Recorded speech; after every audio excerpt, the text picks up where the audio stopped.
حاضرین مجلس، السلام علیکم ورحمۃ اللہ وبرکاتہ۔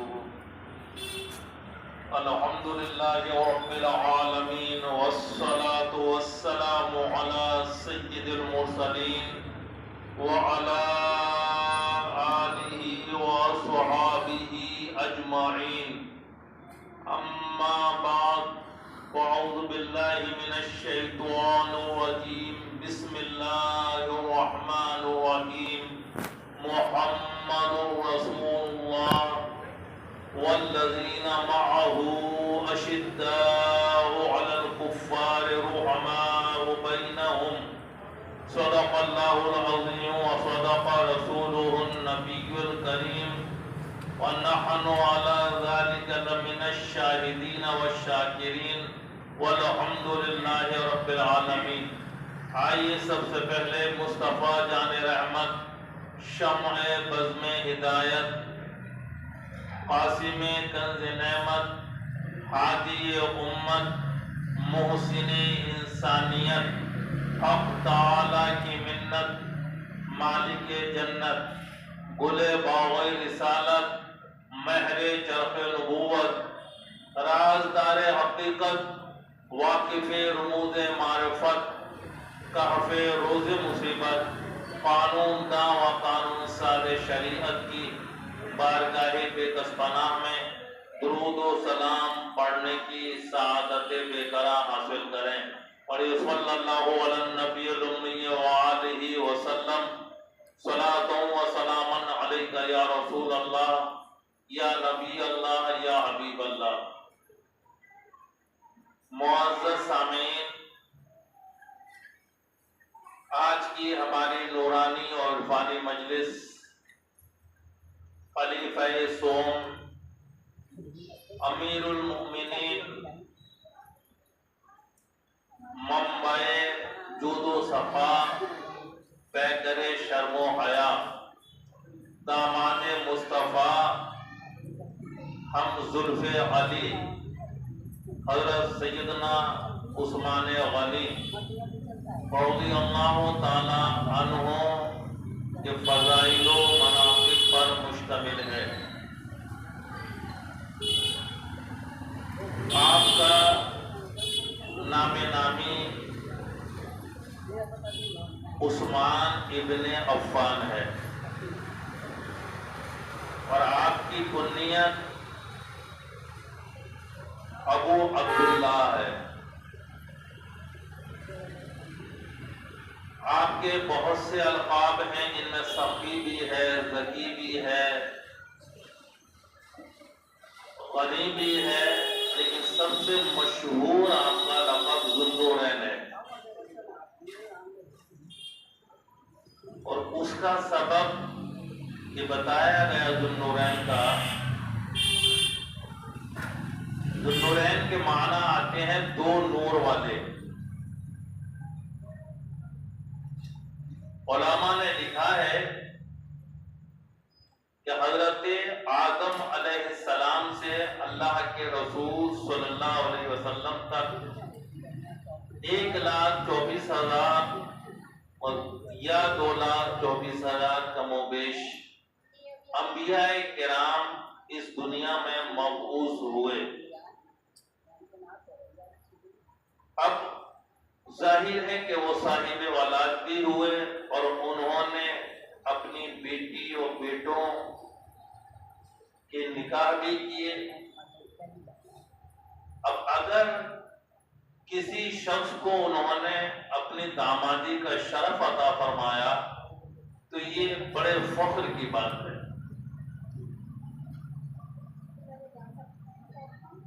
حضرت عثمان غنی رضی اللہ تعالی عنہ کی یہ خصوصیت ہے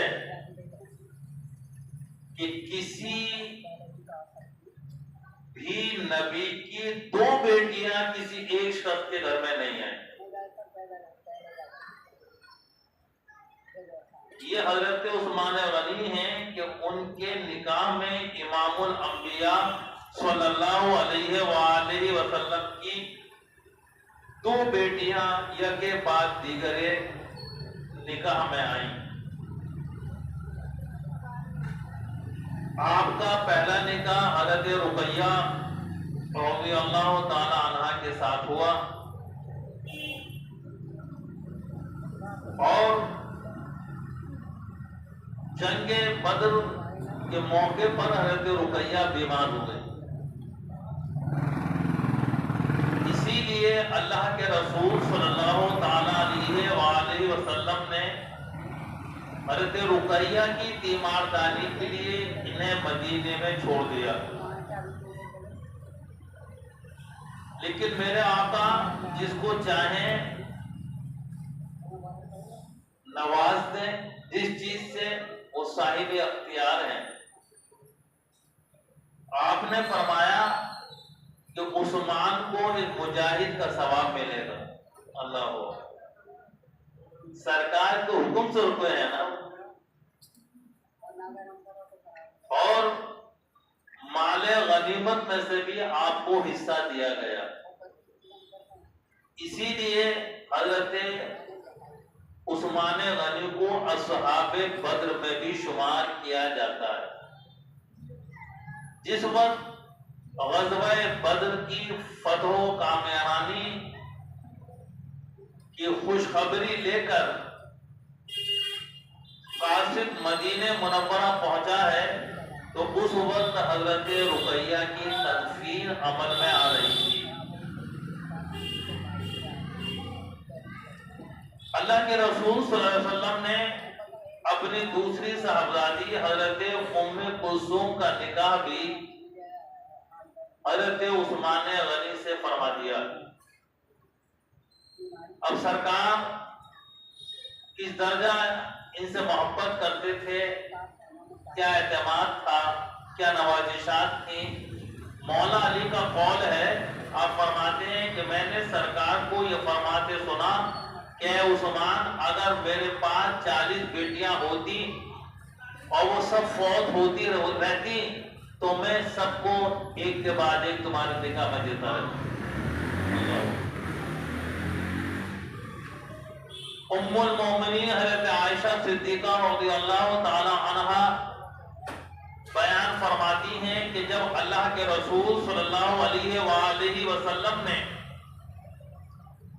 حضرت عثمان غنی کے ساتھ اپنی دوسری صاحبزادی ام کلثوم کا نکاح فرمایا تو حضرت ام کلثوم سے یہ ارشاد فرمایا کہ اے بیٹی، تمہارے شوہر عثمان تمہارے جد اعلیٰ حضرت سیدنا ابراہیم علیہ السلام سے اور تمہارے والد سے بہت زیادہ مشابہت رکھتے ہیں.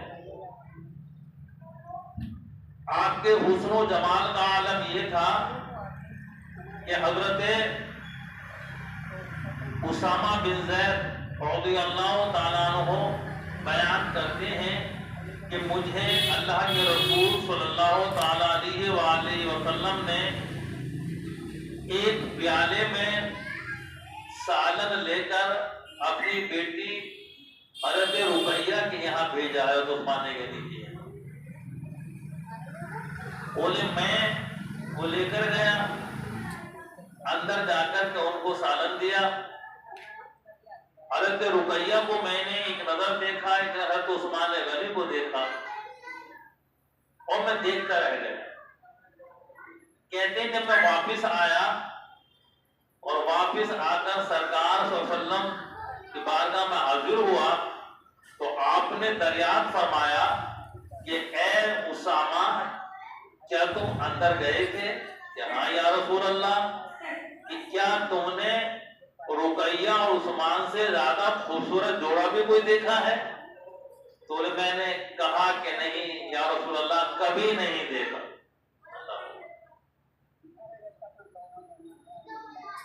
حضرت عثمان غنی رضی اللہ تعالی عنہ کہ جنتی ہونے میں کوئی شک و شبہ نہیں ہے. آپ عشرہ مبشرہ میں بھی شامل ہیں، ان 10 صحابہ میں بھی آپ شامل ہیں کہ اللہ کے رسول صلی اللہ علیہ وآلہ وسلم نے انہیں ایک ہی وقت میں جنتی ہونے کی بشارت دی.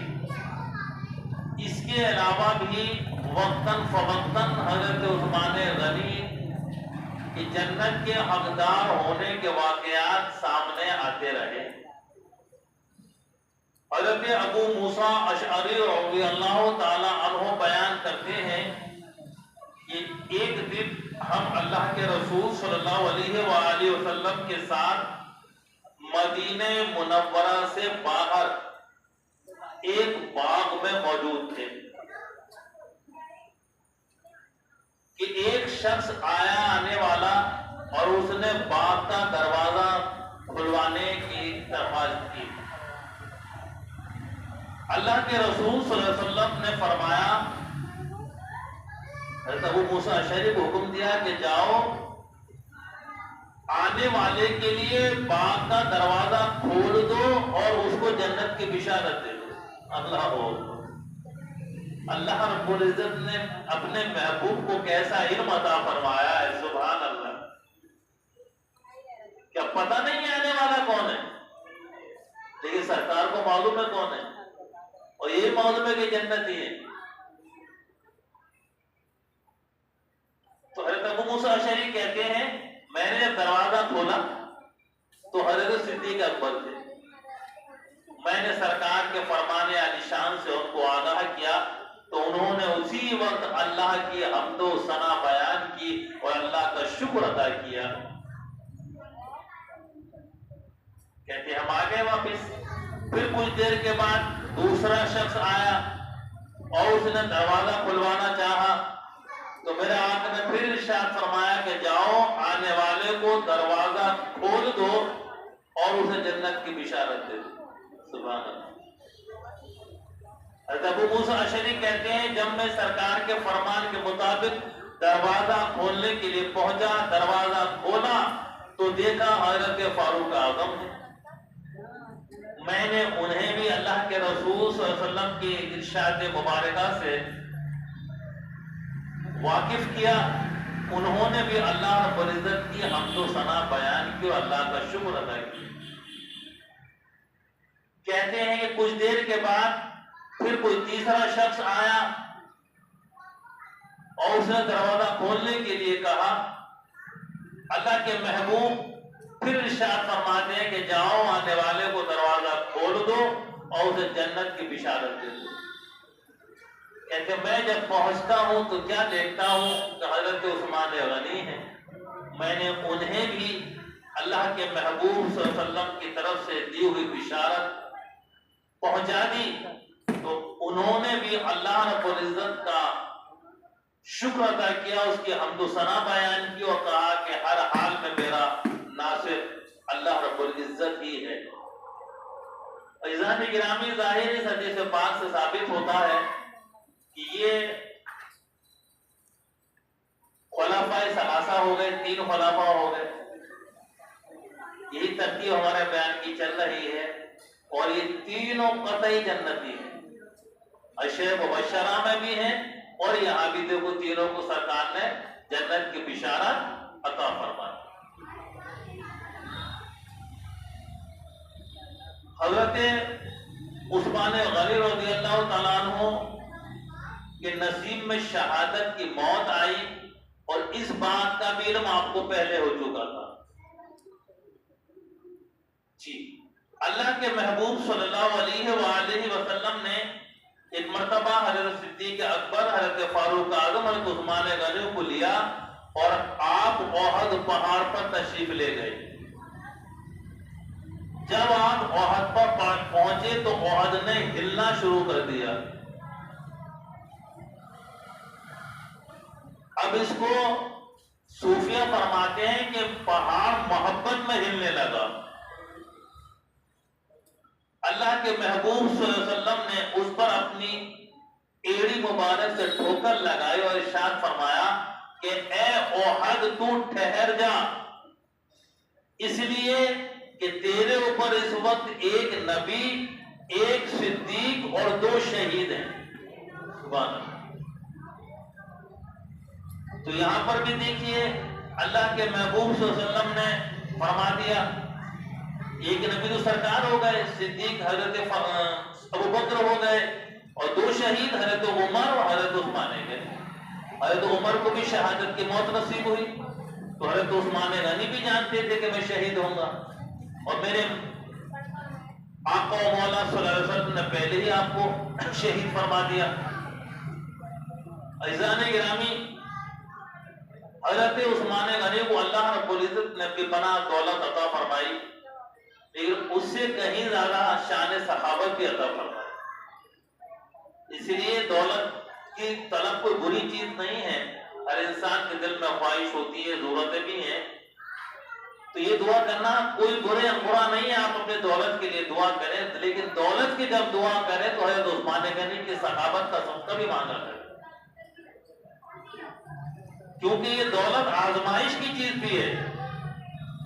قرآن پاک میں فرمایا گا انما اموالکم و اولادکم فتنہ، بے شک تمہارے لیے تمہارا مال اور تمہاری اولاد آزمائش کی چیز ہے۔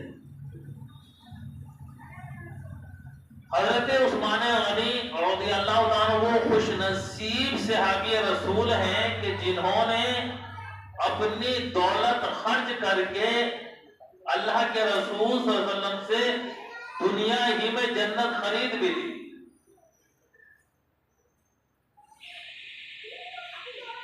وہ موقع ہے، پہلا موقع بیان کر رہا ہوں بیر روما کا، کہ جب مسلمان ہجرت کر کے مکہ معظمہ سے مدینہ منورہ آئے تو وہاں پر میٹھے پانی کا فقدان تھا، ایک ہی کنواں تھا جس کا مالک روما تھا، اس لیے اس کو بیر روما کے نام سے تاریخ میں جانا جاتا ہے۔ اللہ کے رسول صلی اللہ علیہ وسلم نے بیر روما کے مالک کو بلوایا اور ارشاد فرمایا کہ تم ہمیں یہ کنواں دے دو اور اس کے بدلے جنت میں چشمہ لے لو۔ اللہ اکبر۔ حضرت فرماتے ہیں کہ وہ تو نہایت سستا سودا بیچ رہے ہیں جنت کا، ہم مفلس کا مول چکائیں اپنا آتے خالی۔ اب آپ دیکھیے، جو ہم کہتے ہیں کہ سرکار مالک جنت ہے تبھی تو کہتے ہیں، اس کے پیچھے آپ دیکھیے قرآن و حدیث سے دلائل ہے ہمارے پاس الحمدللہ، ایسی عقیدہ نہیں ہے ہمارا یوں ہی ہوائی۔ تو یہ سودا کون کر سکتا ہے بتائیے؟ جس کو کوئی مالک جنت ہو، جو اس کو اختیار ہو، وہی تو کر سکتا۔ تو آپ سیدھا سودا کر رہے ہیں میرے آقا کہ کنواں مسلمانوں کو دے دو اور اس کے بدلے جنت کا چشمہ ہم سے لے لو۔ عرض کرتا ہے آقا میری مجبوری یہ ہے کہ میرا ذریعہ معاش ہی یہ کنواں ہے، اور کوئی دوسرا میرے پاس معاش کا ذریعہ نہیں ہے، لہذا میں معذرت چاہتا ہوں، چشمہ نہیں دے سکتا۔ یہ خبر ہوتے ہوتے حضرت عثمان غنی کے کانوں تک پہنچی تو آپ نے اس وقت تقریباً 35,000 درہم میں وہ چشمہ خرید لیا۔ اس میں روایت مختلف ہے، تقریباً 35,000 درہم میں چشمہ خرید لیا، کنواں خرید لیا، اور سرکار کی بارگاہ ہم حاضر ہوئے اور عرض کرتے ہیں کہ یا رسول اللہ، کیا آپ نے بیر روما کے مالک کو بلایا تھا؟ کہ ہاں، میں نے سنا ہے کہ آپ نے جنت کے چشمے کا وعدہ فرمایا تھا اس سے، کہ ہاں۔ عرض کرتے ہیں آقا یہ وعدہ خاص اسی کے ساتھ تھا یا کوئی بھی ضرورت کو پورا کر دے تو جنت کے چشمے کا حقدار ہو جائے گا؟ دریائے رحمت جوش میں ہے، آقا ارشاد فرماتے ہیں کہ اے عثمان، اس وقت مسلمانوں کو میٹھے پانی کی اشد ضرورت ہے، مسلمانوں کی ضرورت کو جو پورا کرے گا ہم اس کے ساتھ یہ وعدہ کرتے ہیں۔ اللہ اکبر۔ عرض کرتے ہیں آقا میں نے وہ چشمہ خرید لیا، وہ کنواں خرید لیا ہے، اور آپ گواہ رہیے میں آپ کے سامنے اس کو مسلمانوں کے لیے وقف کرتا ہوں۔ سبحان اللہ۔ تو ظاہر ہے کیا آپ جنتی چشمے کے حقدار بن گئے اور اپنا مال خرچ کر کے جنتی چشمہ خرید لیا؟ اسی طرح جیش اسرا کے موقع پر آپ نے بڑی مالی قربانی پیش کی، اور وہ یہ کہ اللہ کے رسول صلی اللہ علیہ وسلم نے جب تیاری شروع کی تبوک کے لیے تو بڑا طویل سفر تھا، اور اس وقت معاشی حالات مدینہ کے لوگوں کے صحیح نہیں تھے۔ کتابوں میں مذکور ہے کہ لوگ درختوں کے پتے کھا کھا کر گزارا کر رہے تھے۔ ایسے میں بڑا لشکر تیار کرنا، اسلحہ وغیرہ خریدنا، اشیاء خردونوش کا اہتمام کرنا بڑا مشکل کام تھا۔ اللہ کے محبوب صلی اللہ علیہ وآلہ وسلم مسجد نبوی شریف میں ممبر پر رونق افروز ہیں اور اپنے جانثاروں کو جیش اسرت کے لشکر کی تیاری کے سلسلے میں ترغیب دلا رہے ہیں۔ اسرت کے معنی تنگستی کے آتے اور جیش کے معنی بھی لشکر کے آتے، اس کو کہائی جیش اسرا تنگستی کا لشکر کہا جاتا ہے۔ تو آپ اندازہ کر لیجیے کیا حالات تھے۔ تو پیارے آقا صلی اللہ علیہ وسلم نے جب ترغیب دلائی، حضرت عثمان غنی جوش میں کھڑے ہوتے ہیں اور عرض کرتے ہیں کہ یا رسول اللہ صلی اللہ تعالی علیہ وسلم، میں اس لشکر کی تیاری کے لیے 100 اونٹ بمیں ساز و سامان دینے کا وعدہ کرتا ہوں۔ 100 اونٹ میں ساز و سامان کی یہ دینے کا وعدہ کرتا ہوں۔ بڑی قربانی تھی، بہت بڑا آفر تھا یہ حضرت عثمان غنی کی طرف سے۔ میرے آقا صلی اللہ علیہ وسلم مسرور ہوئے، خوش ہوئے، پھر آپ نے دوبارہ ترغیب دلائی صحابہ کو، تو حضرت عثمان غنی کے جذبات پھر مچل گئے اور کھڑے ہو کر عرض کیا یا رسول اللہ، میں 200 اونٹ پر میں ساز و سامان دینے کا وعدہ کرتا ہوں۔ 100 کا اضافہ اور کر دیا۔ اب تیسری مرتبہ سرکار نے جب اپنے صحابہ کو رغبت دلائی، جوش دلایا، تو حضرت عثمان غنی پھر کھڑے ہوئے اور عرض کرتے ہیں کہ اے آقا، میں 300 اونٹ بمیں ساز و سامان دینے کا وعدہ کرتا ہوں۔ اس میں 1000 اونٹ کی بھی ایک روایت آئی ہے، مختلف طرق سے الگ الگ روایت آتی ہیں نا۔ ایک روایت یہ بھی آئی ہے کہ آپ 1000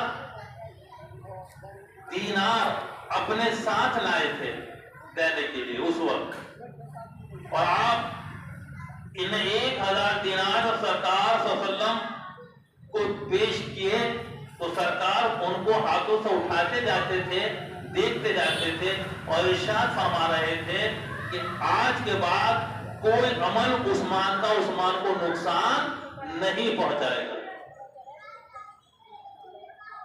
عزیزان گرامی، حضرت عثمان غنی رضی اللہ عنہ کی صحابت کے چرچے قیامت تک ہوتے رہیں گے، اور کیوں نہ ہو، انہوں نے جب اسلام کو اور بانی اسلام کو ضرورت پیش آئی تو اپنی دولت کو نچھاور کر دیا۔ کیا انداز ہوا کرتا تھا، اللہ اکبر۔ ایک مرتبہ آپ نے اللہ کے رسول صلی اللہ علیہ وسلم کی دعوت کی، عرض کیا کہ اپنے احباب کے ساتھ حضور تشریف لائیں غریب خانے پر۔ میرے آقا نے دعوت کو قبول کر لیا، اور وقت مقررہ آیا، حضرت عثمان غنی سرکار کو ریسیو کرنے کے لیے کاشر نبوت پر آئے۔ اب سرکار صلی اللہ علیہ وسلم جب چلے، صحابہ جرمٹ میں ہیں، تو میرے آقا صلی اللہ علیہ وآلہ وسلم کے پیچھے پیچھے حضرت عثمان چلنے لگے، اور سرکار کے قدموں کو شمار کرنے لگے، قدموں کو گننے لگے۔ آقا کریم نے پیچھے مڑ کر دیکھا تو عثمان آپ کے قدموں کو گن رہے ہیں۔ میرے آقا دریافت فرماتے ہیں کہ اے عثمان، کیا معاملہ ہے، میرے قدموں کو شمار کیوں کر رہے ہو؟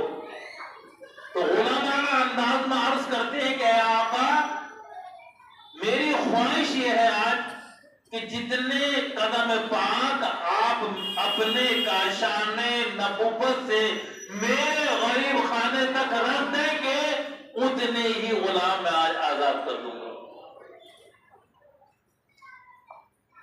اور یہ تو بڑی خاص بات یہ ہے کہ آپ ہر جمعے کو ایک غلام آزاد کرتے تھے، ہر جمعے کو اسلام قبول کرنے کے بعد، اور کسی وجہ سے جیسے غلام نہیں ملتا تھا یا کوئی اور بات مجبوری ہوتی تھی تو اسی ہفتے کر دیا کرتے تھے، جمعے سے مان اگلے دن یا اس اگلے دن، لیکن ایسا نہیں ہوتا تھا کہ وہ ناغہ ہو جائے ہفتے کا۔ اور اس کے علاوہ بھی وقتاً فوقتاً آپ بہت سے غلام آزاد کیا کرتے تھے، جیسے اس وقت ظاہر ہے سرکار نے جتنے بھی قدم ناز اپنے آپ کے گھر تک رکھے اتنے غلام ہونے آزاد کر۔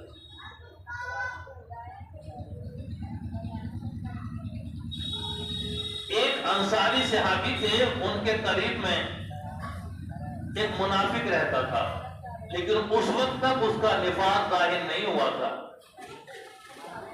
اس شخص کے گھر میں منافق کے پھلدار درخت تھا، اس کا پھل پڑوسی صحابی جو انصاری صحابی تھے ان کے گھر میں گر جاتا تھا، کیونکہ شاخ ان کے گھر میں بھی جا رہی تھی۔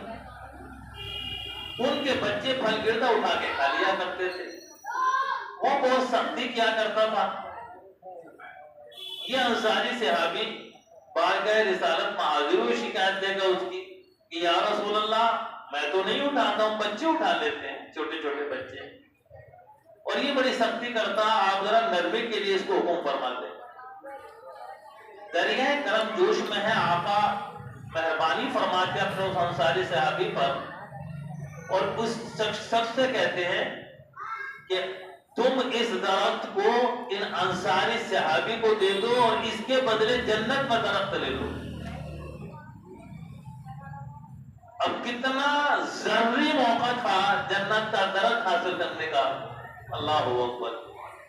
عاشق صادق ہوتا تو بچا جاتا، لیکن منافق تھا، نفاق ظاہر ہو گیا۔ یا رسول اللہ، میں تو نہیں دوں گا۔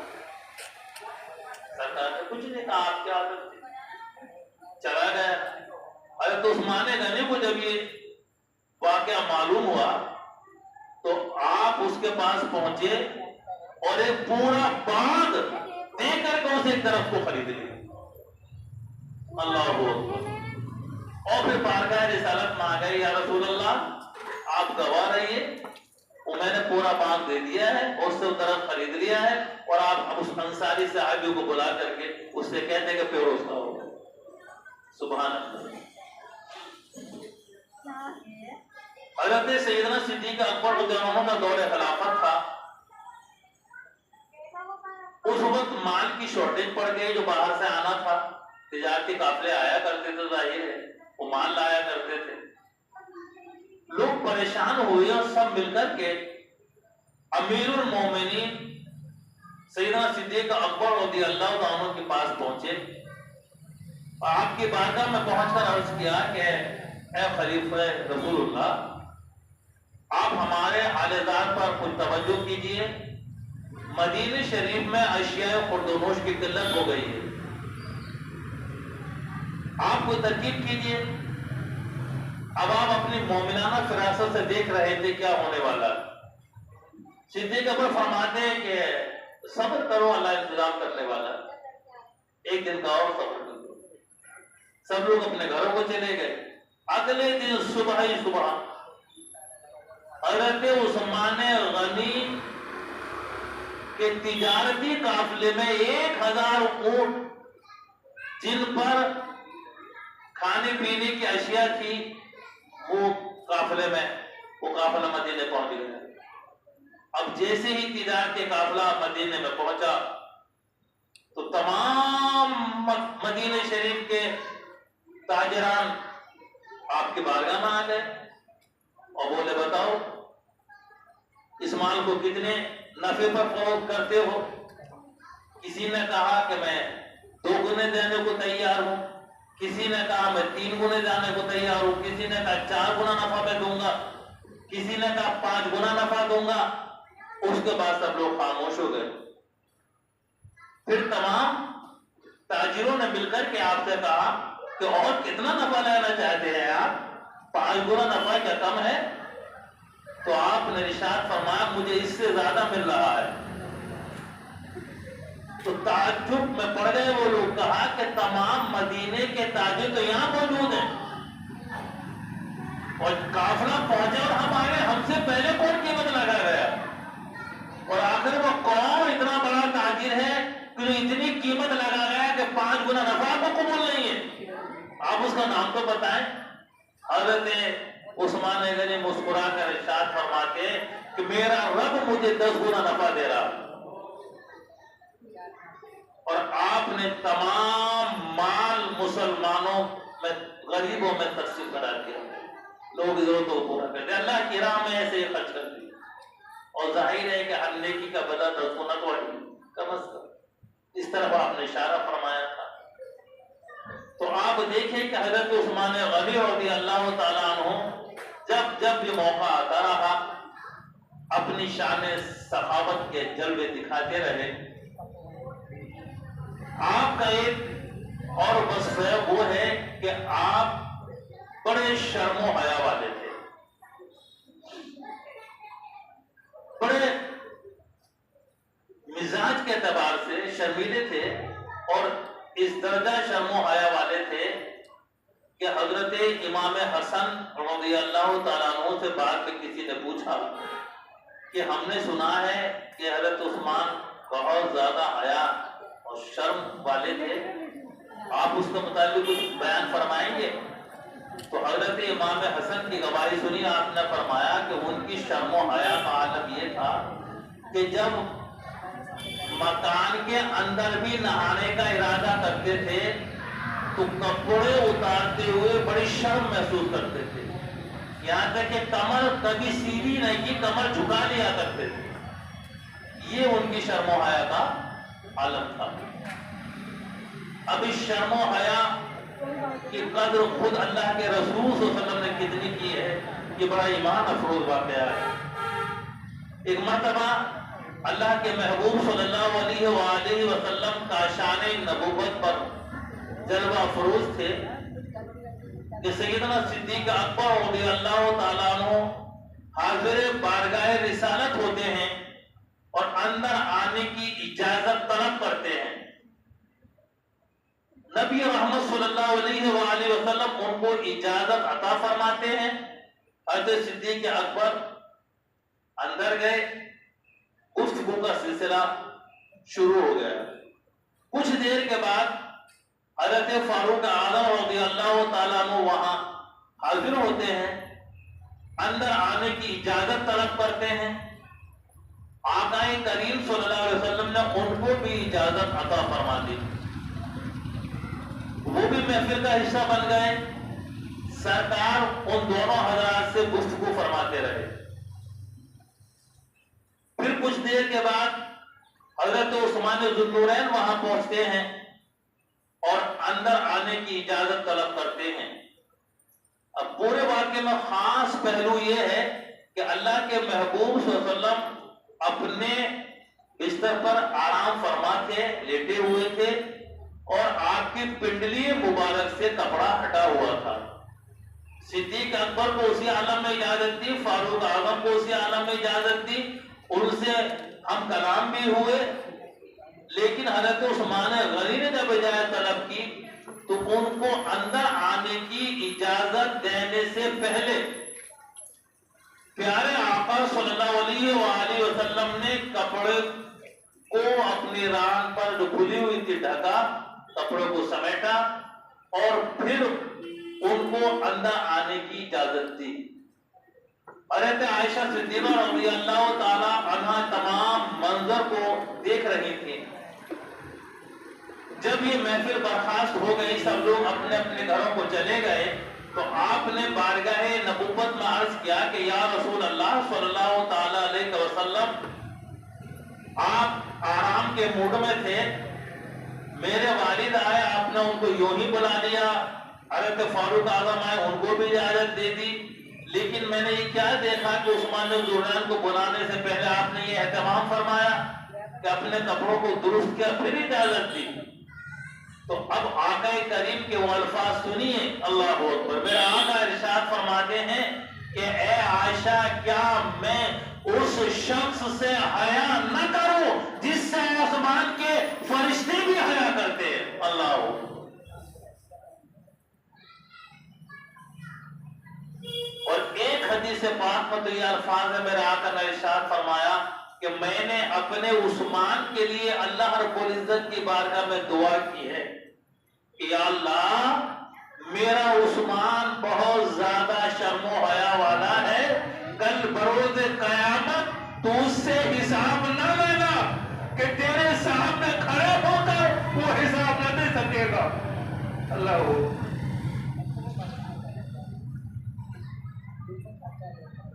سیدنا عثمان غنی رضی اللہ تعالیٰ عنہ کے ساتھ سرکار کو کتنی محبت تھی، اس سے اندازہ لگائیے کہ حضرت عثمان غنی سے ایک شخص بغض رکھتا تھا، اس کا انتقال ہو گیا، سرکار صلی اللہ علیہ وسلم کو نماز جنازہ کے لیے بلایا گیا، سرکار نے اس کا جنازہ نہیں پڑھا۔ آپ سے دریافت کیا گیا کہ یا رسول اللہ، ہم نے کبھی نہیں دیکھا کہ آپ نے کسی کا جنازہ نہ پڑھا ہو، کیا وجہ ہے اس کا جنازہ نہ پڑھنے کی؟ تو آپ نے ارشاد فرمایا کہ یہ میرے عثمان سے بغض رکھتا تھا۔ یہ ترمذی شریف کی حدیث پاک ہے، اللہ اکبر، یہ میرے عثمان سے بغض رکھتا تھا۔ تو آپ دیکھیے کہ حضرت عثمان غنی سے سرکار کو کتنی محبت ہے، اور ان کو بھی کس درجہ محبت ہے اس کا اندازہ لگائیے۔ صلح حدیبیہ کا موقع ہے، اللہ کے رسول صلی اللہ تعالی علیہ وآلہ وسلم اپنے صحابہ کو ساتھ لے کر اس ارادے سے مدینہ منورہ سے نکلتے ہیں کہ عمرہ ادا کریں۔ حدیبیہ کے مقام تک پہنچتے ہیں، ادھر کفار و مشرکین مکہ کو خبر ہوتی ہے کہ پیغمبر اسلام صلی اللہ علیہ وآلہ وسلم اپنے اصحاب کے ساتھ مکے کی جانب رواں دواں ہیں۔ انہوں نے خبر لگانے کے لیے اپنے لوگوں کو بھیجا، اور جب انہیں پتا چلا کہ آپ کسی لڑائی کے ارادے سے نہیں آئے ہیں بلکہ عمرے کی ادائیگی کے لیے آئے ہیں، تو انہوں نے کہا کہ ہم تو مکے میں داخل نہیں ہونے دیں۔ اب گفت و شنید کا سلسلہ شروع ہوا، اور پیارے آقا صلی اللہ علیہ وسلم نے ان سے پہل بات کرنے کے لیے، اپنا پیغام پہنچانے کے لیے، اپنے مقصد سے ان کو آگاہ کرنے کے لیے، ان کی غلط فہمی کو دور کرنے کے لیے حضرت عثمان غنی کا انتخاب فرمایا کہ عثمان تم جاؤ اور کفار و مشرکین مکہ سے جا کر کے بات کرو، کیونکہ حضرت عثمان غنی رضی اللہ تعالیٰ عنہ کو بڑی مقبولیت حاصل تھی۔ حضرت عثمان غنی وہاں پہنچے اور اپنے آقا کریم صلی اللہ علیہ وسلم کا پیغام ان تک پہنچایا کہ پیارے آقا صلی اللہ علیہ وسلم کا کوئی ارادہ جنگ کا نہیں ہے، آپ بالکل مطمئن رہیں، عمرہ کریں کہ چلے جائیں۔ تو یہ گفت و شنید کا سلسلہ طویل ہوا۔ حضرت عثمان غنی سے انہوں نے کہا کہ نہیں، ہم تو کسی بھی حال ابھی ان کو مکے میں عمرے کے لیے داخل نہیں ہونے دیں۔ ہاں اتنا ہے، جب تم آ گئے ہو تو تم عمرہ کر سکتے ہو، تمہیں اجازت ہے۔ حضرت عثمان غنی کا حب رسول دیکھیے، اللہ اکبر۔ آپ نے کہا کہ میں اپنے آقا کریم صلی اللہ علیہ وسلم کے بغیر عمرہ نہیں کر سکتا۔ حالانکہ یہ بات بالکل واضح ہے کہ سرکار صلی اللہ علیہ وسلم نے منع نہیں فرمایا تھا، یہ ہدایت نہیں فرمائی تھی کہ عثمان تمہیں موقع ملے تو عمرہ مت کرنا، منع نہیں کیا تھا۔ کوئی بھی قاعدہ شریعت کا یہ نہیں کہہ رہا تھا کہ عمرہ نہ کیا جائے، بلکہ تقاضا تو یہ تھا عقل کا بھی، دل کا بھی، عشق کا بھی، شریعت کا بھی، کہ آپ سوچئے کہ مکہ شریف کو چھوڑے ہوئے 6 سال ہو چکے ہیں، 6 سال کا فراق ہے، جدائی ہے خانہ کعبہ سے، وہ بیت اللہ ہے، اس کی عظمتیں ہیں، بیت اللہ اپنی پوری تشویش کے ساتھ ان کو دعوت طواف دے رہا ہے، لیکن آپ جانیے عشق رسول ہو تو ایسا ہو۔ حضرت عثمان غنی نے ہمیں سمجھا دیا کہ مکے کی عظمت کو سمجھانے والی ذات رسول کریم صلی اللہ علیہ وسلم کی ہے۔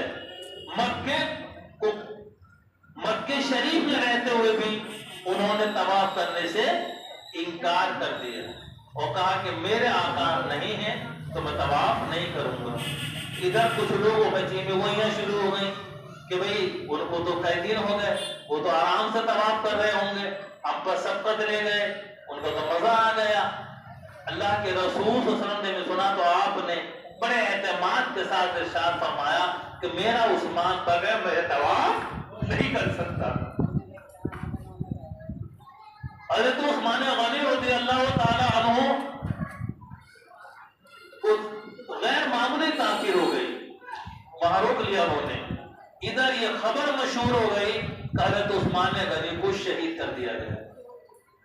اب اس خبر کے بعد جب یہ خبر وہاں پہنچی تو اللہ کے رسول صلی اللہ علیہ وسلم نے اپنے جانثاروں سے جہاد کے لیے، جانثاری کے لیے بیعت دی، جس کو بیعت رضوان کے نام سے تاریخ میں جانا جاتا ہے، اور تمام صحابہ نے جن کی تعداد تقریباً 1400 ہے، آپ کے دست کرم پر بیعت دی۔ جب سب کی بیعت ہو چکی تو پیارے آقا صلی اللہ علیہ وسلم نے اپنے ایک ہاتھ کو اٹھایا، کہا کہ یہ عثمان کا ہاتھ ہے، اور پھر کہا کہ یہ عثمان کی بیعت ہے۔ حضرت عثمان غنی کی طرف سے سرکار نے بیعت کی، اس سے ثابت ہوا سرکار جانتے تھے کہ میرا عثمان زندہ ہے، کیونکہ بیعت زندہ کی ہوتی ہے، مردہ کی نہیں ہوتی۔ دوسری یہ چیز کہ سرکار کو کس درجہ حضرت عثمان کے ساتھ محبت تھی، کیسا اٹوٹ رشتہ تھا کہ ادھر تو عثمان غنی بغیر آقا کے عمرہ نہیں کر رہے ہیں، ادھر سرکار اپنے ہاتھ کو عثمان کا ہاتھ قرار دے رہے ہیں، اور سرکار کا ہاتھ کیا ہے؟ اللہ اکبر، جس کو اللہ اپنا دست قدرت قرار دے رہا ہے۔ اسی موقع پر تو اللہ نے ارشاد فرمایا تھا کہ وہ جو لوگ آپ کے ہاتھ پر محبوب بیعت کرتے ہیں وہ اللہ ہی کی بیعت کرتے ہیں، اس لیے کہ ان کے ہاتھوں پر ید اللہ فوق ایدیہم، اللہ کا دست قدرت ہے۔ تو عزیزان گرامی یہ دیکھیں، روایت تو میں یہ بھی آیا، میں نے پڑھا کہ حضرت پیارے آقا صلی اللہ علیہ وسلم نے جس دست کرم کو حضرت عثمان کا ہاتھ قرار دیا تھا، اس طرف کے ہاتھ کو کبھی آپ نے نجاست میں استعمال نہیں کیا، نجاست صاف کرنے میں بھی یہ احترام بھی کیا۔ میرے عزیزو، حضرت عثمان غنی رضی اللہ عنہ کے تعلق سے سرکار کو معلوم تھا کہ آپ شہید ہوں گے۔ میں نے ایک روایت پیش کر دی اور سنیے۔ حضرت مرہ بن کعب رضی اللہ تعالیٰ عنہ بیان فرماتے ہیں کہ ایک دن اللہ کے رسول صلی اللہ علیہ وسلم آنے والے فتنوں کا ذکر کر رہے تھے تو اتنے ہی میں سامنے سے ایک شخص آیا جو کمبل اوڑھے ہوئے تھا، چہرہ ڈھکا ہوا تھا۔ سرکار نے ارشاد فرمایا اشارہ کر کے کہ اس فتنے کے زمانے میں یہ شخص ہدایت پر ہوگا۔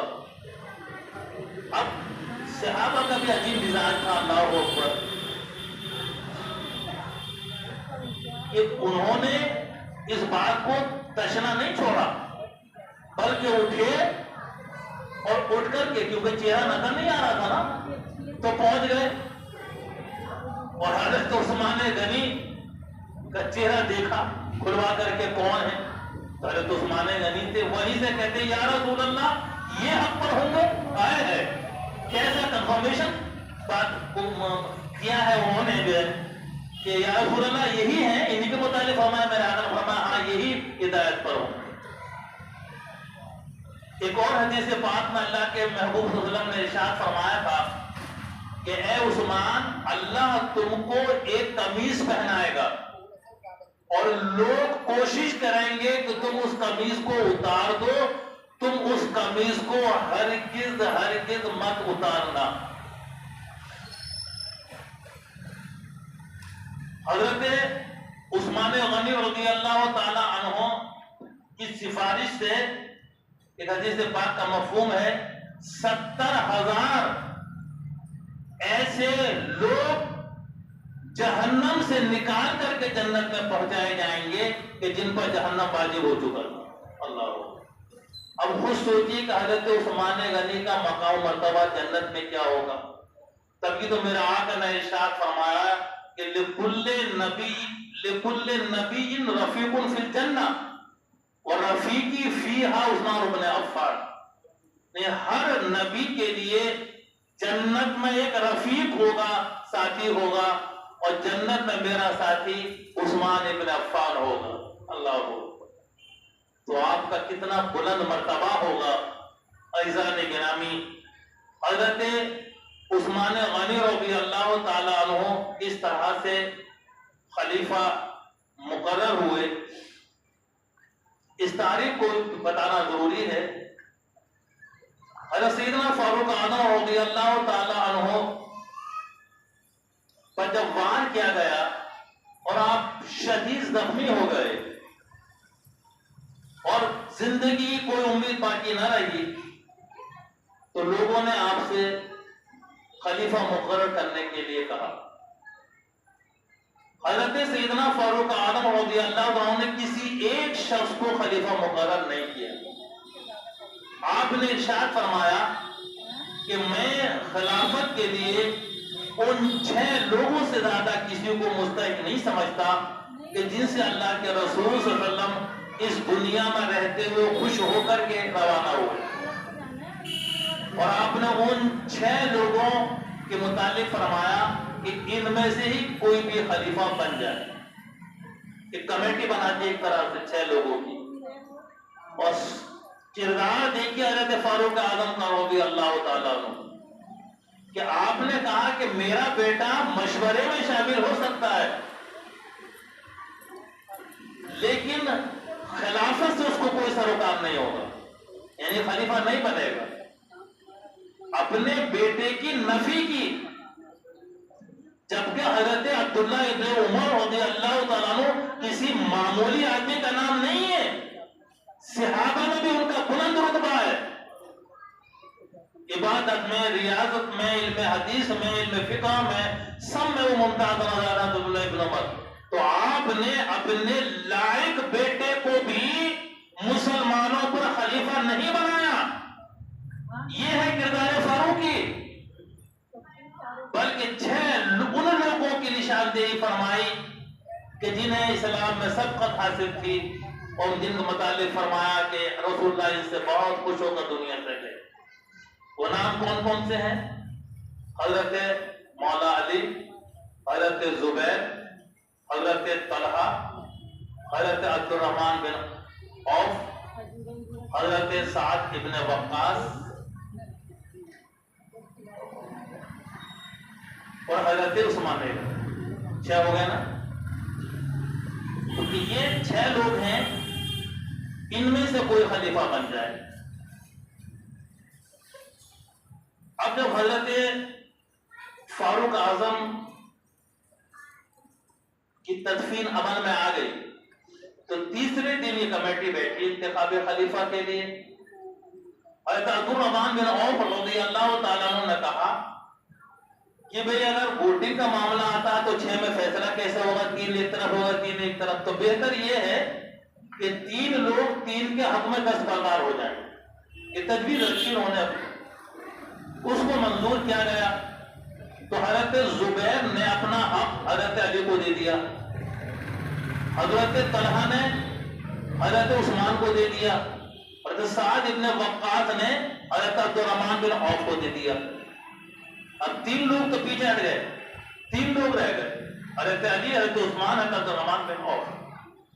اب حضرت عبد الرحمن بن عوف رضی اللہ تعالی عنہ نے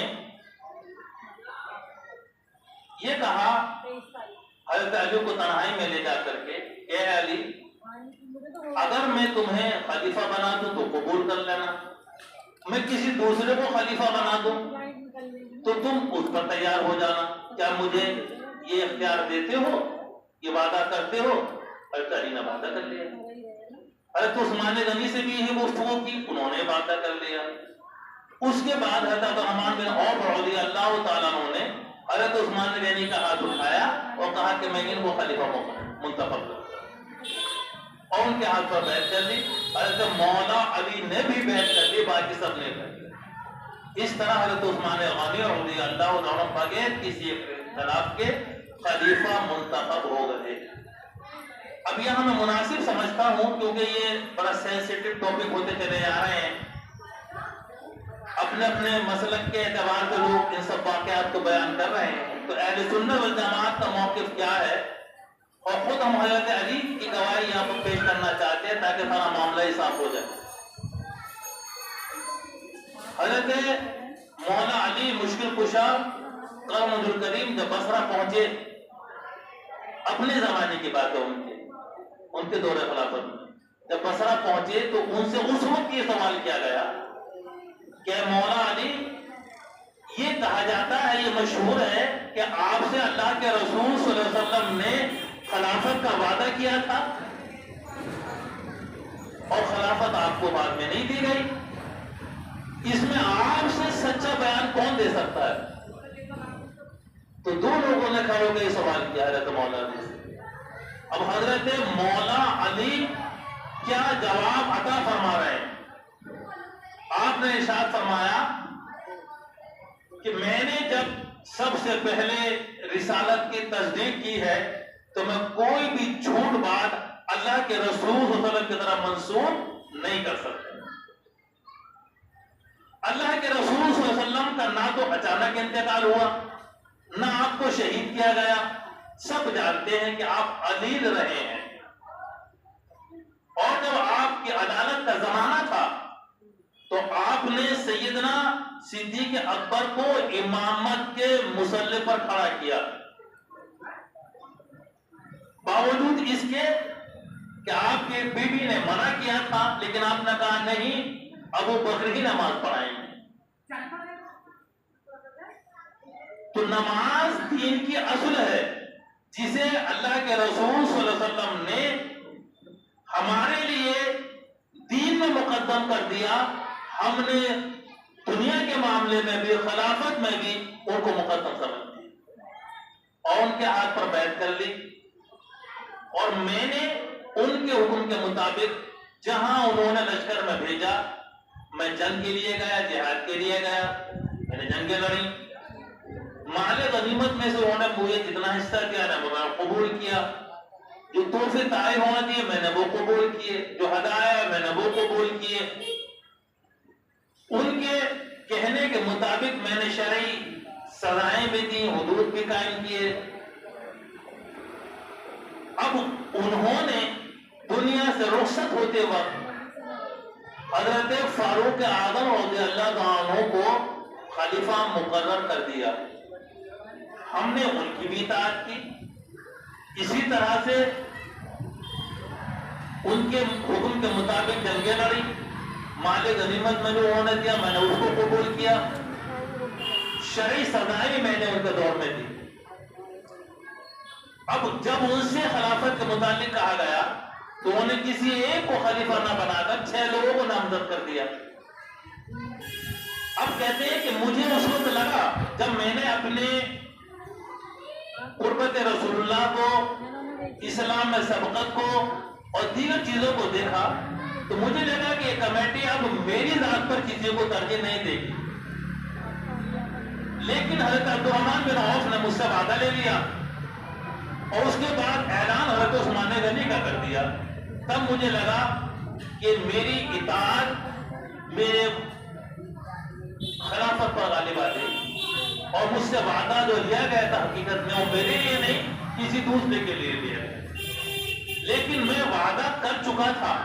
اب عیسیٰ وعدہ دے کہ حضرت مولا علی کا کہتے میں نے بخوشی حضرت عثمان غنی کی خلافت کو قبول کیا۔ اب ان کے زمانے میں نے جنگیں لڑی، ان کے جتنے بھی مالی غنیمت میں حصہ دیا گیا وہ قبول کیا، وظائف قبول کیے، سب کچھ کیا، شرعی سزائیں بھی دی۔ اب کیونکہ یہ موقع تھا بات کا جب آپ کے خلافت سے اختلاف کیا گیا، تو آپ واضح کرتے ہیں کہ اب میرے مقابلے پر وہ شخص خلافت کا دعویدار ہے کہ جو نہ تو علم میں، نہ سبقت اسلام میں، نہ قرابت رسول اللہ میں میرا کوئی مقابلہ کرتا ہے۔ تو عزیزان گرامی، حضرت مولا علی مشکل کشا کا یہ واضح بیان اہل سنت کی کتابوں میں موجود ہے، تو اس سے ثابت ہوتا ہے کہ آپ نے خلفائے ثلاثہ کو اپنے پہلے جتنے بھی خلفاء ہوئے ہیں سب کے خلافتوں کو بخوشی تسلیم کیا ہے۔ حضرت مولا علی کا عمل بھی رہا ہے، یہ قول بھی سامنے آ گیا۔ اب کوئی خلافت کے معاملے میں ہمارا وہ شک و شبہ والا معاملہ نہیں رہ جانا چاہیے۔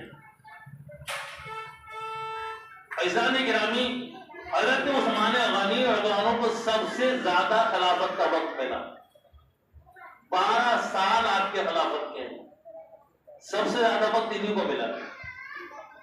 ابتدائی 6 سال تو بڑے اچھے گزرے ہیں، ان کے کوئی فتنہ فساد نہیں رہا، بلکہ بعض روایتوں میں تو آیا کیونکہ حضرت فاروق اعظم کے مزاج میں سختی تھی اور ان کے مزاج میں نرمی بہت تھی، تو بہت زیادہ مقبول رہے۔ اس کے بعد صلہ رحمی کے طور پر آپ نے اپنے اعزا و اقربا کو، رشتہ داروں کو حاکم بنا دیا۔ ان لوگوں کی شکایتیں آپ کے پاس آنے لگی، ان میں سے جو مصر کے گورنر تھے عبداللہ بن ابی سرح، سب سے پہلے ان کی شکایت آپ کے پاس پہنچی۔ حضرت عثمان غنی رضی اللہ تعالیٰ عنہ نے ان کے لیے ایک خط لکھا تحدیدی، اور اس میں لکھا کہ تمہاری شکایتیں میرے پاس پہنچ رہی ہیں، اپنے سارے معاملات کو سدھارو اور آئندہ مجھے شکایت نہیں ملنی چاہیے، رعایا کے ساتھ حسن سلوک سے کام لو، انصاف اور عدل سے کام لو۔ اب حضرت عثمان غنی کا جب یہ خط پہنچا تو چاہیے تو یہ تھا کہ عبداللہ ابن سرح کو کہ اپنی کوتاہیوں پر نظر کرتے اور سارے چیزوں کو امپروو کرتے تاکہ کوئی شکایت آئندہ عثمان غنی تک نہ پہنچ پاتی، بجائے اس کے اور زیادہ سختی کا مظاہرہ انہوں نے کیا، یہاں تک کہ جس شخص نے شکایت پہنچائی تھی اس شخص کو ہی قتل کر دیا۔ اب اس سے مصر میں ایک آگ بھڑک گئی، جذبات کنٹرول سے باہر ہو گئے اور وہاں کے تقریباً 700 افراد احتجاجاً مدینہ منورہ پہنچ گئے، اور مدینہ منورہ میں پہنچ کر کے انہوں نے پھر شکایت کی، تمام اجلہ صحابہ کو جمع کیا۔ حضرت ام المومنین نے بھی کہلوایا حضرت عثمان غنی سے کہ اس معاملے میں توجہ دیں، یہ قتل ہوا ہے، اس کا قصاص لیں۔ تو مولا علی نے بھی ان سے کو فہمائش کی سمجھایا، اور لوگوں نے بھی کہا، اور ان لوگوں کی خواہش یہ ہوئی کہ گورنر کو مصر کے معزول کر دیا جائے اور اس کی جگہ کسی دوسرے کو مقرر کر دیا جائے۔ حضرت عثمان غنی رضی اللہ تعالیٰ عنہ نے ان سے کہا کہ میں تم لوگوں کو اختیار دیتا ہوں کہ جسے چاہو تم گورنر منتخب کر لو، میں اس کے نام پروانہ لکھوں گا اور پہلے گورنر کے نام معزولی کا خط لکھوں گا۔ ابو بکر رضی اللہ تعالی عنہ کو منتخب کیا. صدیق اکبر کے بیٹے ہیں محمد بن ابو بکر. حضرت عثمان غنی نے ان کے نام پروانہ لکھ دیا, ان کو عامل بنا دیا, وہاں کا گورنر بنا دیا, اور عبداللہ ابن ابی سرح کے نام معزولی کا خط دے دیا کہ ان کو معزول کیا جاتا ہے. اب محمد بن ابو بکر نئے گورنر کی حیثیت سے مصر کے مدینہ منورہ سے روانہ ہوتے ہیں. آپ کے اہل خانہ, دوست و احباب بھی ساتھ میں ہیں, اور بہت سارے صحابہ بھی ساتھ میں ہیں, کافی تعداد میں یہ لوگ ہیں. یہ قافلہ بھی راستے میں جا ہی رہا تھا, ایک منزل پر پڑاؤ کیا تھا کہ انہیں ایک حبشی غلام اونٹنی پر سوار بہت تیز رفتار سے جاتا ہوا ملا. اس کی تیز رفتاری سے اندازہ ہو رہا تھا کہ یا تو یہ اپنے مالک سے بات کرا رہا ہے یا بہت ہی کوئی ارجنٹ میسج لے کر جا رہا ہے. اسی لیے انہوں نے اس کو روک لیا کہ معاملہ کیا ہے, کہاں جا رہے ہو, کیا بات ہے. تو کسی نے پہچان لیا کہ یہ تو غلام امیر المومنین حضرت عثمان غنی کا ہے.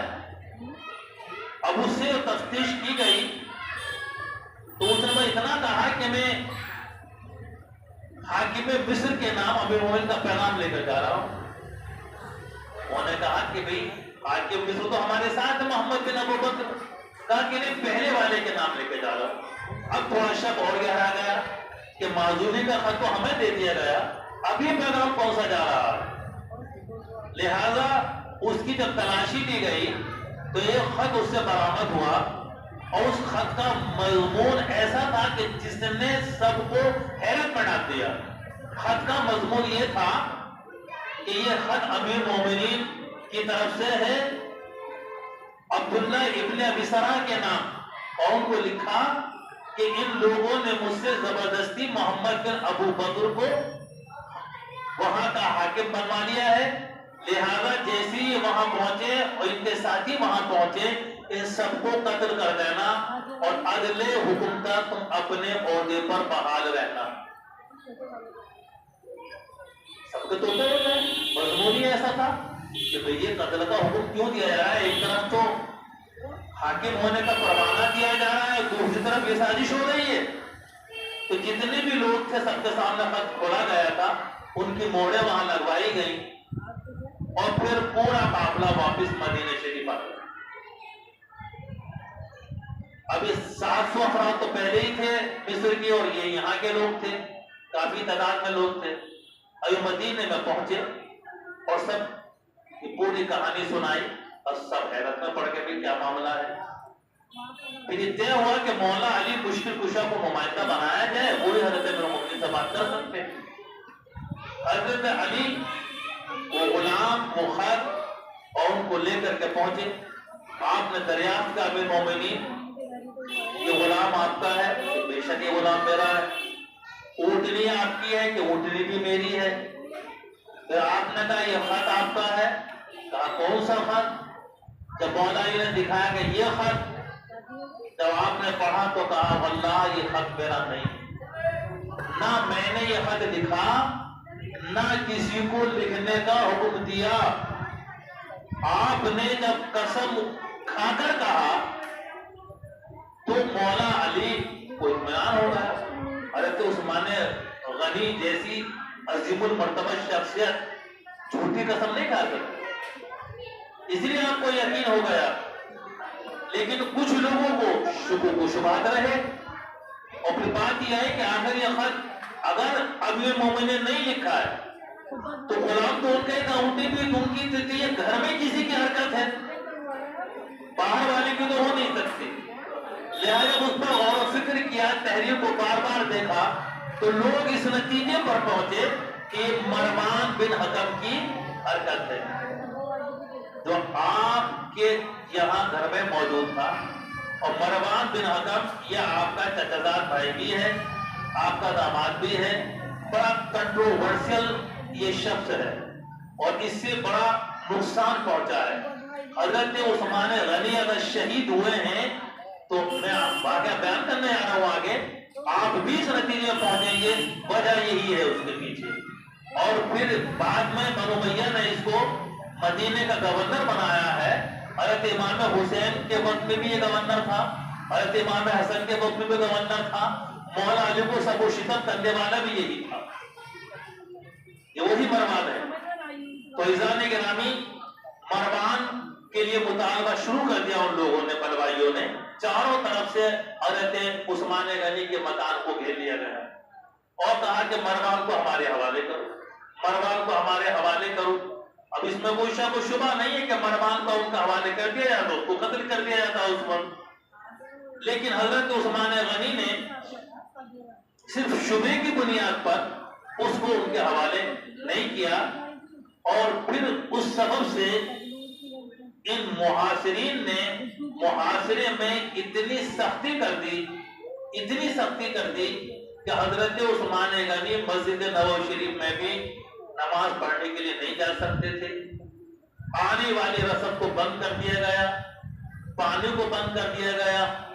جب پانی ختم ہو گیا تو حضرت امیر المومنین عثمان غنی رضی اللہ تعالیٰ عنہ نے چھت پر کھڑے ہو کر کہا کہ کیا کہیں علی موجود ہیں؟ ان سے جا کر کہو کہ ہمیں پانی کا انتظام کر دیں۔ آپ اپنے گھر پر تھے، کسی نے جا کر آپ کو اطلاع دی، امیر المومنین نے آپ کے لیے کہا ہے، پانی کے انتظام کے لیے کہا۔ حضرت مولا علی نے اسی وقت 3 مشکل پانی روانہ کیا، لیکن اس پانی کو یہ پہنچنے نہیں دے رہے تھے، اس میں بھی تیر چلائے، زبردستی کی، پانی کو روکنا چاہا، یہاں تک کہ بنی ہاشم کے کئی غلام اس میں شہید ہو گئے، قتل ہو گئے۔ جب یہ صورتحال مولا علی نے دیکھی تو آپ نے پہل کرتے ہوئے اپنے بیٹے حضرت امام حسن و حضرت امام حسین کو دروازے پر کھڑا کر دیا اور کہا خبردار خبردار، کوئی اس دروازے سے حضرت عثمان غنی کے قتل کے ارادے سے اندر نہ جانے پائے، تمہیں پہرا دینا ہے۔ حضرت زبیر نے اپنے بیٹے کو بھیج دیا، طلحہ نے اپنے بیٹے کو بھیج دیا، کہ نوجوان اب پہرا دے رہے تھے۔ اب بلوائیوں نے، اور کیونکہ محمد بن ابو بکر کا اپنے ذات کا معاملہ تھا، وہ اس وقت بلوائیوں کو لیڈ کر رہے تھے، سارے بلوائی موجود تھے وہاں، تو انہوں نے یہ صورتحال دیکھی تو تیر چلانے شروع کر دیے کچھ لوگوں نے۔ ایک تیر حضرت امام حسن کے لگا، اس کے خون بہنے لگا۔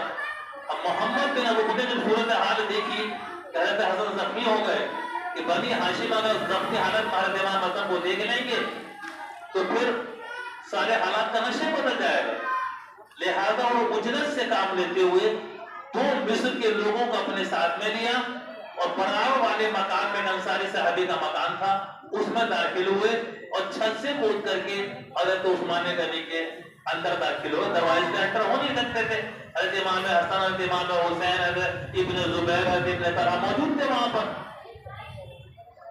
اور اندر داخل ہو کر حضرت محمد بن ابو بکر نے حضرت عثمان غنی کی داڑھی کو پکڑ لیا۔ اب جب داڑھی کو پکڑا تو آپ نے غیرت دلائی اور کہا کہ اگر تمہارے والد اس وقت زندہ ہوتے اور تمہاری اس حرکت کو دیکھتے تو تم سے بہت ناراض ہوتے۔ اب محمد بن ابو بکر کو غیرت آئی اور انہوں نے حضرت عثمان غنی کی داڑھی کو چھوڑ دی، اور صرف نہ داڑھی کو چھوڑا بلکہ وہاں سے نکل کر کے چلے گئے کود کر کے۔ لیکن جو مصر کے لوگ تھے انہوں نے حضرت عثمان غنی پر حملہ کیا۔ حضرت نائلہ جو آپ کی زوجہ محترمہ تھی، انہوں نے حملے کو روکنا چاہا تو ان کی انگلیاں کٹ گئیں، اور پھر اس حملے میں حضرت امیر مومنین عثمان غنی کو شہید کر دیا گیا۔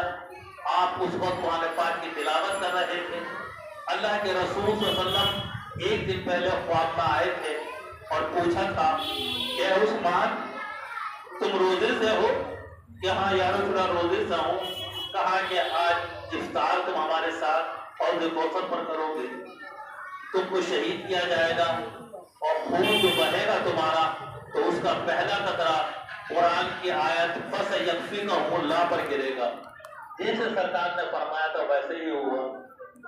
اور اسلامی گرامی اس پر کوئی شک و شبہ نہیں کہ حضرت عثمان غنی کی شہادت بڑی مظلومانہ شہادت ہے. اور بات سچی یہ ہے کہ حضرت عثمان غنی کے پاس طاقت بھی تھی، ایسا نہیں ہے. وہ امیر المومنین تھے، طاقت تو تھی، سب سے زیادہ طاقت تھی، لیکن آپ نے اس کو استعمال نہیں کیا. اس کا سبب کیا بیان کیا علماء نے؟ خود حضرت مغیرہ بن شعبہ رضی اللہ عنہ اسی محاصرے کے درمیان وہ آئے ہیں، اور وہ بہت اعلیٰ دماغ انسان تھے، بہت اچھے مشیر بھی تھے، وہ بہت ہوشیار تھے. انہوں نے آپ سے کہا کہ امیر المومنین، آپ امیر المومنین ہیں، حکم دیجئے، اہل مدینہ آج بھی آپ کے ساتھ ہیں، ان سے جنگ ہوگی یا ہار جائیں گے، یا آپ ملک شام چلے جائیے، حضرت امیر معاویہ وہاں موجود ہیں،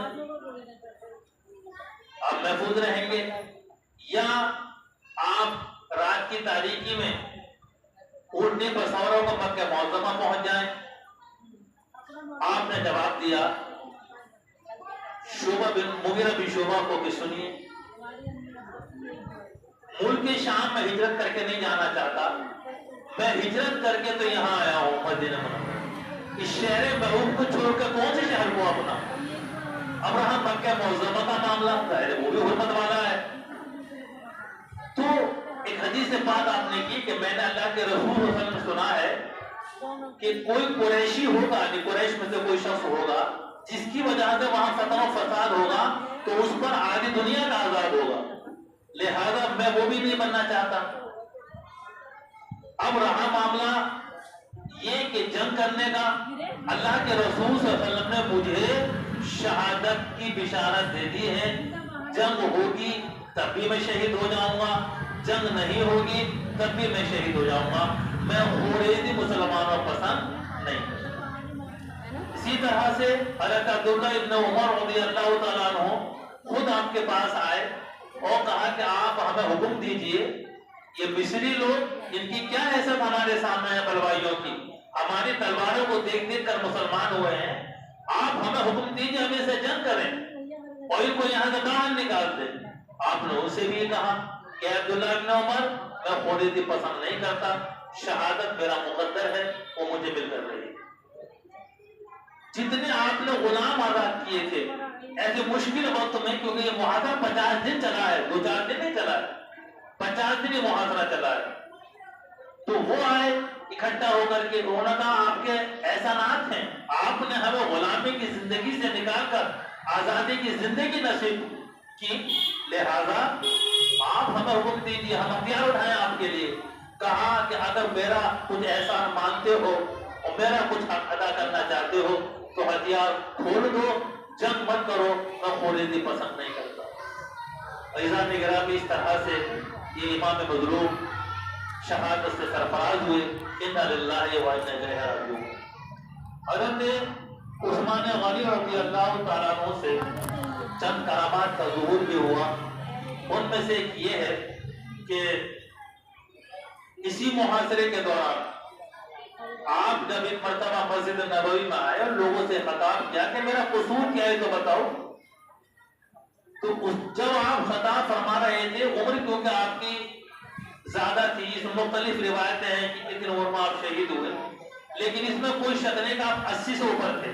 کسی نے 84، کسی نے 86 وغیرہ لکھا ہے، 90 تک بھی لکھی ہے، لیکن 84 سال تو منیم مان کے چلیے آپ. تو آپ ظاہر ضعیف تھے. تو آپ نے کہا میری زندگی کی چند دن باقی ہیں، کیوں میرے خون بہانا چاہتے ہو؟ تو جب آپ خطاب فرما رہے تھے تو آپ کے ہاتھ میں اللہ کے رسول صلی اللہ علیہ وسلم کا عصا تھا جو ہر خلیفہ کے پاس رہا تھا. تو آپ اس عصے کے سہارے سے خطاب فرما رہے تھے. تو ایک غفاری نام کا شخص تھا، اس نے آپ کے ہاتھ سے اس عصے کو لیا اور توڑ دیا اپنے ٹانگ پر. ایک روایت میں آیا کہ اس کا ہاتھ سڑ گیا اور شام تک وہ مر گیا، اس کو اس سزا ملی. اسی طرح سے ابو قلابہ رضی اللہ عنہ بیان کرتے ہیں کہ میں ایک مرتبہ ملک شام گیا، میں نے وہاں ایک عجیب و غریب شخص دیکھا جس کے دونوں ہاتھ کٹے ہوئے تھے، دونوں پاؤں اس کے کٹے ہوئے تھے، دونوں آنکھوں سے وہ اندھا تھا، اپنا چہرہ وہ زمین پر رکھے ہوئے تھا اور کہا تھا ہائے میرے لیے جہنم ہے، ہائے میرے لیے جہنم ہے، ہائے میرے لیے جہنم ہے، بس یہی ایک رٹ لگائے ہوئے تھا۔ مجھے اس کے حال پر ترس آیا، میں اس کے قریب گیا اور میں نے پوچھا کہ اے شخص، اللہ کی رحمت تو بہت وسیع ہے، لا تقنطوا من رحمت اللہ کی رحمت سے مایوس مت ہونا، اس کا فرمان عالی شان ہے، تو اللہ کی رحمت سے نا امید کیوں ہے؟ تو کہہ رہا میرے لیے جہنم ہے، میرے لیے جہنم ہے۔ اس شخص نے کہا کہ اے پوچھنے والے، مجھ سے ہمدردی دکھانے والے، میرا حال نہ پوچھ، کہا حقیقت بیان کر کہ میں ان بلوائیوں میں سے ایک ہوں کہ جو حضرت عثمان غنی کے قتل کے لیے اندر مکان میں داخل ہوئے تھے، اور میں نے جب آپ کے قتل میں حصہ لیتے ہوئے حضرت نائلہ نے روکنا چاہا تھا آپ کی زوجہ نے، میں نے ان کو ایک تھپڑ مار دیا تھا۔ حضرت عثمان غنی نے یہ منظر دیکھا کہ آپ کی زوجہ کو آپ کے سامنے تھپڑ مارا گیا ہے، تو آپ نے دعا کی تھی میرے لیے کہ اللہ تبارک و تعالیٰ تیرے دونوں ہاتھ کاٹ دے، دونوں پاؤں کاٹ دے، دونوں آنکھوں سے تجھے اندھا کر دے اور جہنم میں پہنچا دے۔ اے میرے غمگسار پوچھنے والے، دیکھ، تو دیکھ رہا ہے کہ امیر مومنین کی 3 دعاؤں کی زد میں آ چکا ہوں، میرے ہاتھ کاٹے جا چکے ہیں، میرے پاؤں کاٹے جا چکے ہیں، دونوں آنکھوں سے نابینا ہو گیا ہوں، اور اب مجھے یقین کامل ہو چکا ہے کہ چوتھی دعا بھی امیر مومنین کے میرے حق میں ضرور قبول ہوگی اور میں جہنم میں مجھ کو پہنچایا جائے گا، لہذا میں اس لیے کہتا ہوں ہائے میرے لیے جہنم ہے، ہائے میرے لیے جہنم ہے، ہائے میرے لیے جہنم ہے۔ عزیزان گرامی، آپ ایک مرتبہ حضرت عثمان غنی مسجد نبوی شریف میں بیٹھے ہوئے تھے، ایک شخص آیا، راستے میں اسے کوئی اجنبی عورت ملی، اس نے گندی نگاہوں کے ساتھ اس کو دیکھا اور پھر وہ حضرت عثمان غنی کی محفل میں آ گیا۔ آپ نے اس کی نظروں کو دیکھا اور ارشاد فرمایا نفرت کے ساتھ کہ اس حال میں لوگ میرے سامنے چلے آتے ہیں، میری محفل میں آ جاتے ہیں کہ ان کی نگاہوں میں زنا کے اثرات ہوتے ہیں۔ اور وہ شخص سٹپٹا گیا اور کہنے لگا کہ اللہ کے رسول صلی اللہ علیہ وسلم کے بعد بھی وہی آتی ہے کیا؟ یعنی یہ اسے تعجب ہوا کہ ان کو کیسے معلوم ہو گیا، یہ کیسے جان گئے کہ میں کس حال میں آ رہا ہوں، بات تو سچی تھی۔ تو آپ نے فرمایا کہ وہی کا سلسلہ تو سرکار کے ساتھ بند ہو گیا، لیکن میں مومنانہ فراست سے دیکھ لیتا ہوں۔ اللہ نے مومن کو وہ فراست عطا فرمائی ہوتی ہے کہ مومن نگاہ بصیرت سے دیکھ لیتا ہے۔ اللہ اکبر۔ اسی طرح سے آپ کی مومنانہ فراست کا ایک اور واقعہ تاریخ میں درج ہے، وہ یہ ایک مرتبہ آپ باغ میں اپنے گئے ہوئے تھے، غلام ساتھ میں تھا، ایک عورت وہاں پر پہنچی اور اس نے کہا کہ امیر مومنین، میں نے بدکاری کی ہے، زنا کیا ہے، لہذا مجھے زنا کی حد لگائی جائے۔ آپ نے اس کو دیکھا، غلام حکم دیا اس سے ابھی کہہ دو کہ دور رہے، باہر ہٹا دو، باہر نکال دو۔ انہوں نے عمل کیا، اس عورت کو باہر کر دیا، آپ اپنے کام میں مشغول تھے۔ دوسری مرتبہ عورت پھر آگے بڑھی، اس نے پھر وہی الفاظ دہرائے کہ امیر مومنین، مجھ سے بدکاری ہوئی ہے، گناہ ہوا ہے، مجھ پر حد لگائی جائے، میں قرار کر دوں۔ آپ نے پھر حکم دیا کہ اس کو باہر کر دیا جائے، باہر کر دیا گیا۔ تیسری مرتبہ اس نے پھر کہا کہ امیر مومنین، مجھ کو حد کیوں نہیں لگائی جاتی، میں بالغ جرم کر رہی ہوں، مجھ کو حد لگائی جائے۔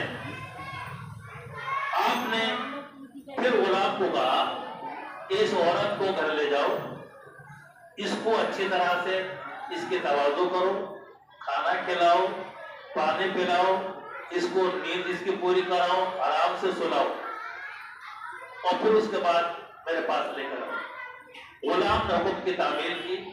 اب جب وہ عورت کو کھانا ملا، پانی ملا، بستر ملا، نیند پوری ہوئی، سارے سہولتیں ملی، اب اس غلام نے پوچھا کہ اب کیا کہتی ہو؟ کہا کہ مجھے امیر مومن کی بارگاہ میں لے چلو۔ لے کر گیا۔ آپ نے فرمایا اب پتہ کیا کہتی ہے؟ وہ عورت کہتی ہے کہ امیر مومنین، اللہ کی قسم میں نے کبھی بدکاری نہیں کی۔ اب غلام تعجب ہے، تو آپ نے فرمایا کہ اس غلام کو پتا کہ تو نے اس دن کیوں کہا تھا؟ تو کہتی ہے غلام سے کہ اس کا سبب یہ تھا کہ میں بہت دنوں سے بھوکی تھی، پیاسی تھی، حالات سے پریشان تھی، مصیبتوں کے پہاڑ مجھ پر ٹوٹ پڑے تھے۔ میں یہ چاہتی تھی کہ زندگی سے میں اپنی عاجز آ چکی تھی اور کسی صورت بھی میں دنیا سے چلی جاؤں، اسے وہ امیر مومن کی بارگاہ میں پہنچی کہ مجھ پر حد لگا دی جائے، حد لگے گی تو میرا نام تمام ہو جائے۔ اللہ، تو حضرت عثمان غنی نے اس کے اقرار کے باوجود بھی اس پر حد نہیں لگائی، بلکہ اس کا معاملہ کیا ہے، اپنی نگاہ بصیرت سے اس کو دیکھ لیا اور پھر اس کے ساتھ حسن سلوک کر کے اس کی زندگی کو بچا لیا۔ اللہ رب العزت کی بارگاہ میں دعا ہے کہ رب کریم ہمیں حضرت عثمان غنی سے سچی محبت عطا فرمائے اور خلفائے راشدین کے کوئی برکات سے ہم کو سرفراز فرمائے۔ آمین۔ السلام۔